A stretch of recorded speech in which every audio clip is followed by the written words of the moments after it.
श्री स्वामी समर्थ. श्री गणेशाय नमः. श्री सद्गुरुवे नमः. श्री गुरु शिष्यास म्हणतात. जगन्नाथ क्षेत्रावर घडलेल्या मुक्तिदायक घटनांविषयी सांगतो. अलवणी बुवा नामक एक ब्रह्मचारी विविध तीर्थक्षेत्रांची दर्शने पायी चालत करत असत. त्यांनी या प्रकारे चारीधाम यात्रा केली होती. डाकोरनाथांच्या स्थानावर ते गीता, भागवत आदी ग्रंथ उच्च स्वरात पठण करीत असत. ते वैराग्यशील निस्पृही सत्पुरुष होते. फिरत फिरत ते जगन्नाथ स्थानावर आले. त्यांच्यासोबत अन्य 3 मनुष्य होती. ते चौघे जगदीश्वराचे स्थानावर अनुष्ठानास बसणारच होते. तेवढ्यात त्या सर्वांची प्रकृती बिघडली. ते तापाने फणफणले. 7 दिवसांतच त्यांना एक घासही गिळता येईना. नाहीतरी धर्मशाळेत त्यांना कोण अन्न आणून देणार. त्या चौघांना अगदीच उठवेना. ते इतरांना याचना करू लागले, पण कोणी त्यांची दखल घेईना. यात्रेला भले कितीही लोक लोटलेले असो, शास्त्रांच्या कितीही गोष्टी सांगोत, त्यांच्या पोटी परोपकार वा दया असेलच असे नाही. दमडा घ्यायला जीव तळमळविणारे करंटे कृपणही स्वतःला उदार म्हणून घेतात. नीच संगत त्यांना गोड वाटते. साधू सान्निध्य नकोसे वाटते. साधू पुरुष त्यांना वेडा भासतो. खऱ्या साधूला भजले असता आपले कल्याणच होते. अलवणी बुवा हे तसे सत्पुरुष होते, परंतु कोणी त्यांस ओळखू शकला नव्हता. अखेरीस दीनदयाळ परमेश्वरच त्यांच्या मदतीस धावला. नृसिंह तीर्थ महामुनी स्वामी महाराज अलवणी बुवांची आर्त अळवणी जाणून त्यांच्यासमोर येऊन उभे राहिले. चौघांनाही न उठण्याचे त्राण होते न बोलण्याचे. तेव्हा श्री गुरूंनी त्यांच्या माथ्यावर आपल्या चरणांचा स्पर्श घडविताच त्या जगन्नाथ चरण स्पर्शाने चौघेही सावध झाले. त्यांच्या अंगात पुरते बळ चढून त्यांनी स्वामीस्तुती आरंभिली. आपण अवतारी पुरुष असून न बोलताही भक्तोद्धारासाठी प्रकट झाला आहात. हे श्रीमद गुरुवरा, सर्वांतर निवासी स्मर्तुगामी स्वामी राया, आपल्या दर्शनाचा हा दिवस केवळ अवर्णनीय होय. श्रद्धा भक्तीसह अलवणी बुवा मोठ्या कृतार्थ भावनेने हात जोडून बोलत होते. महाराज, आपले स्थान कोणते? आपण कोठे असता? स्थान भोजन आपण कोठे करता?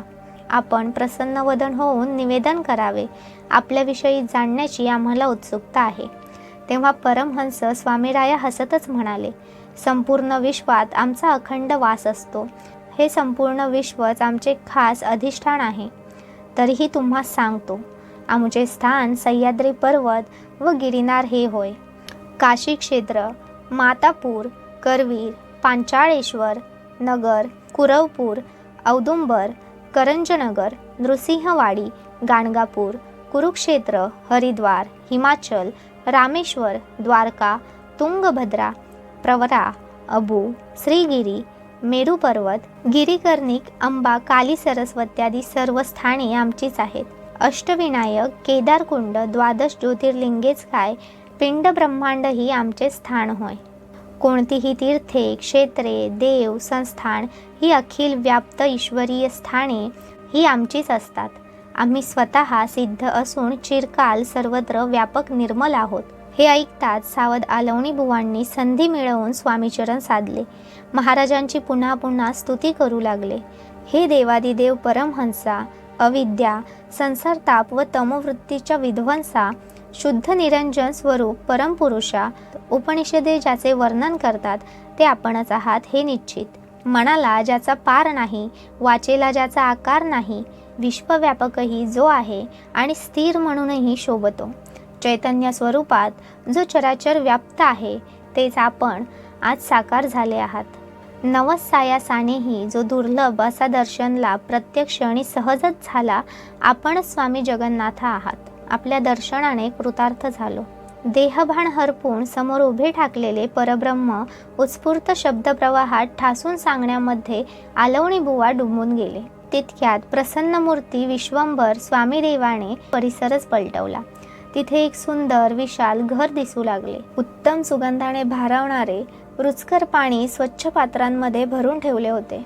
रांगोळ्यांचा अजबच थाट दिसत होता. 4 पाट मांडले होते. आजूबाजूला घनदाट वृक्षराजी आणि त्या निसर्गरम्य परिसराच्या मध्येच उभ्या असलेल्या घरात बहार उडाली होती ती चटण्या, कोशिंबीर, मीठ, चवदार भाज्या, पंचामृत, सर्व प्रकारची लोणचे, पापड, कुरडया, वरण, सुंदर पक्वाणे, लाडू, मोदक, दही, दूध, शुद्ध सुगंधित तूप, अनेक प्रकारच्या खिरी, फळफळावळे यांची. त्या पदार्थांच्या एकत्रित असण्याने कोणाच्याही तोंडाला पाणी सुटेल असा खमंग घमघमाट सुटला होता. जो त्याचा स्वाद घेईल त्यानंतर त्याला मुखवासासाठी सुपारी, त्रयोदश गुणी तांबूल व सुवर्ण दक्षिणा ठेवण्यात आली होती. एवढेच नव्हे तर हे सर्व देण्यासाठी असंख्य सेवकही शांतपणे तिष्ठत होते. हे दृश्य पाहून तर चौघांच्याही पोटातील यज्ञीय अग्निदेव अगदी पेटून उठला होता. महाराजांनी त्यास विलंब न करता भोजन करावयाची आज्ञा दिली. चौघांची यथास्थित ताटेही मांडण्यात आली होती.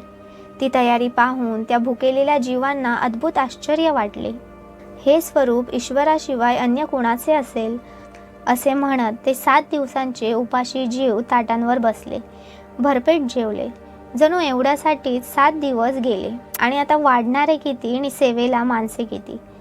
या अघटित परमेश्वरी लीलेने थक्क झालेल्या त्या भाग्यवंतांनी तृप्त भोजन पश्चात महाराजांस लोटांगणे घातली. तिथेच प्रदक्षिणाही घातल्या. श्री स्वामी चरणांवर परत परत लोळू लागले. अन्य लोकही तिथे येऊन समर्पित भावाने श्रीचरणी लागले. पूर्वपुण्य काय कोणी पाहिले? प्राप्त जन्मात तर वैगुण्याचा पुतळाच, पण म्हणून श्री स्वामी परब्रह्माने त्यापासून अंतर राखले नाही. उपस्थितांत मनसोक्त दर्शन दिले. या प्रसंगांची एकमेकांत मोठी चर्चा होऊन भक्तजनांची दाटी वाढली. त्यामध्ये एक वेदवेत्ता, शास्त्र निपुण पण जन्माने अंध असलेला ब्राह्मणही होता. त्यांनीही या प्रसंगाचे वृत्त कळताच स्वामी कृपा अनुभवण्यासाठी धाव घेतला. फक्त दृष्टी नसल्याने प्रत्यक्ष अनुभवास आपण मुकलो याची तीव्र दुःख झाल्यानंतर परब्रह्म दर्शनासाठी ते मोठ्या कळवळ्याने महाराजांची आर्त विनवणी करू लागले. तेव्हा करुणाकराने दयाद्र होता स्वकंठातील पुष्पहार ब्राह्मणाच्या दिशेने भिरकावला. अंगाला झालेल्या त्या पुण्य स्पर्शाने संभाव्य अद्भुत करणीची जाणीव झालेल्या त्या अंध ब्राह्मणाने तो महाप्रसाद नेत्राला लावला. मात्र त्याला क्षणात दृष्टी प्राप्त झाली. अंधत्व कुठल्या कुठे निघून गेले. श्री स्वामी दर्शन होताच ते ब्राह्मण सद्गतीत होत उद्गारले, हे परमहंस सद्गुरु कामधेनू, चिंतामणी कल्पतरू, खरे तर आपणास कोणत्याही उपमा तशा शोभणाऱ्या नाहीत. आपले स्वरूप अफाट, अथांग, अतर्क्य आहे. हे सर्वज्ञ स्वरूपा गुरुराया, आपण गुणातीत आहात. हे परमेश्वरा, देह इंद्रियांमध्ये आपणच भरलेले आहात, तरी इंद्रियादी विकार आपणास स्पर्श करत नाहीत. सर्वच महाभूतांच्या ठाई आपला निवास आहे. अविद्या, माया याचा आपणास दोष लागत नाही, तरी अज्ञान दृष्टीस तुम्ही मायायुक्तही भासता. कार्यकरण रहित असे तुम्ही आहात. आपण अव्यक्त आहात. आपणास जाणणे सोपे नाही, तरीही आपण कृपाळू होऊन व्यक्त होता, जाणवता, दिसता. जसे मी एका चिरनिद्रेतून उठलो नि मला ही ईश्वर निर्मिती दृष्टी प्राप्त झाली, नि मला ही ईश्वर निर्मित सृष्टी खरोखरच प्रत्यक्ष दिसली. महाराज, वेदांत ग्रंथ ज्या अवर्णनीय रूपांचे वर्णन करण्यास आटापिटा करतात ते आपणच आहात हे निसंशय. देवता, ब्राह्मण, साधूजनांस मागील जन्मी विरोध केला म्हणून त्या पापांच्या डोंगराचे फल म्हणून जन्मतःच अंध निपजलो. परंतु आपण दिलेला महाप्रसाद त्या डोळ्यांना नुसता लावला तरी सर्व पातके जळून दृष्टीस पुन्हा प्राप्त करू शकलो. काहीतरी पुण्याचा अंश शिल्लक होता म्हणून नेमका या यात्रेस आलो आणि दीनहीन, पंगू, भिकारी असूनही कृपेचा वर्षाव झाला. ईश्वरानुग्रह लाभला. आपण जगदमूर्ती असून सर्व सत्ताधीश आहात म्हणून गर्भांध्य असूनही परब्रह्म ज्योतीचे दर्शन होताच स्वतः डोळ्यांचे अज प्राप्त झाले.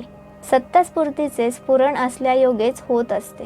सुप्रसन्न वदन मूर्तीच्या प्रकटनाने अतिनिर्मल असा सुगंध परिमल सर्वत्र व्यापला आहे. या सुशोभित कोमल चरण स्पर्शाने अनंत जन्मीची सर्व पातके क्षणात जळून गेलीत. सच्चिदानंद स्वरूप सद्गुरु दर्शन या डोळ्यांनी घडले हे विशेषच. एकूण काय तर धन्य धन्य ठरला जगन्नाथ मेळा, ज्यामध्ये प्रत्यक्ष जगन्नाथाचे दर्शन अनाथ दीन दुबळ्यांस पूर्वसकृताने झाले. हे हरिगुरु भक्ती परायण होते. त्यांच्या वेदोक्त धर्माचरणाने श्री नारायण संतुष्ट झाले. अत्यंत सद्गतीत झालेल्या अलवणी बुवांनी पुन्हा दर्शनासाठी विनवणी केली. हे विश्वात्वा प्रभू जगत जीवना, गुरुवर्या दयाघणा, आम्हाला पुनर्दर्शन द्यावे ही विज्ञापना. देवादिदेव श्री स्वामी समर्थ महाराज म्हणाले, पुढे आम्ही प्रज्ञापुरी वास्तव्य करणार आहोत, तेव्हा सहजच भेट होईल याबद्दल निसंशय राहावे. ज्याला दृष्टी प्राप्त झाली ते पंडित डोळ्यांमध्ये आसवे आणून वदले. हे सद्गुरु राया, आपल्या सेवेत अखंडित ठेवा. अनायासे दंडकमंडलू मंडित श्री गुरु व धुंडिता लाभले, हे अहोभाग्यच. असे बोलणे चालू असतानाच परम भाविक असलेला एक अतिगरीब वृद्ध गृहस्थ श्री गुरूंच्या समोर येऊन साष्टांग दंडवत घालता झाला. आपले दोन्ही हात जोडून म्हणू लागला, गेले 8 दिवस झाले माझी स्त्री कुठेतरी हरवली आहे. या यात्रेत तिला शोधून शोधून थकलो. स्त्री संसार सुखाला आता मी मुकलो आहे. ताणे बाळ सांभाळता सांभाळता थकलो आहे. आपण देव अवतारी आहात. माझे संसार सुख हरवले. माझ्या पत्नीचा शोध लागावा. वृद्धपणातही संसाराच्या तापास सुख मानणाऱ्या त्या अभागी जीवाची महाराजांनी कानउघडणी केली. अरे, तू केव्हा जाशील याचा नेम नाही. मरणाच्या दारावर उभा आहेस, तरी अद्याप वासना मनामध्ये शिल्लक आहेचच. थेरड्या, तुला तिळभरही लाज नाही. 80 वर्षाचा झालास, सगळे अवयव शिथिल झाले, तरीही कामवासना शिल्लक आहे. आता केव्हा मरणावर विजय मिळवणार कोणास ठाऊक. तुझी वासना केव्हा मिटणार, विषय इंद्रिये कसे जिंकणार. अरे वृद्धा, विचार कर जरा. तू कोण आहेस, तू कोण होतास, कोठून कसा आलास, यापुढे कोठे जाणार आहेस. आत्ताच साध्या कुळात देह धारण केला आहेस. फुकटचा अभिमान का बाळगतोस. खरा जगताचा करता कोण हे जाण. तुझा जडदेह दिसतो, हे खरे आपले स्वरूप नाही. जरा योग्य विचार कर. पूर्वजन्मात तू तेली होतास, आमचा दास होतास, तरी अजून तुला ओळख कशी पडली नाही. त्यावेळी तिथे उपस्थित जणांतील सेवकांस महाराजांनी आज्ञा केली, याच्या कपाळाला भस्म लावा, ज्यामुळे याला पूर्वजन्म आठवेल. त्याच्या अंतसमयी त्या आठवणींचा त्याला उपयोग होईल. त्या सेवकांनी त्याच्या कपाळी भस्म रेखिताच त्याला पूर्वजन्माची लख आठवण आली. त्या सरशी तो श्री स्वामी चरणावर धावत जाऊन कोसळला. श्री नृसिंह सरस्वती गुरूंचा तो पूर्वजन्मातील भक्त. श्री स्वामी गुरूंचा दिव्य देह दिसताच अत्यानंदाने डोलू लागला. श्री चरणांशी लोळू लागला. मी अप्पा जातीने तेली. मायबापा, आजवर मला का अव्हेरिले होते. संसार खटाटोपात मी वश कसा झालो. त्रिविध तापाने का गांजलो. या प्रपंच विळख्यातून मला सोडवा देवा. आपल्या पदकमली अभंग ठेवा. ब्रह्मात सुखी निसंग ठेवून नांदवा. हे करुणार्णव निजरंगी मिळवा हो मला. इतक्यात तिथे आप्पा तेलीची वृद्ध स्त्री काय चालले आहे ते पाहण्यास डोकावली.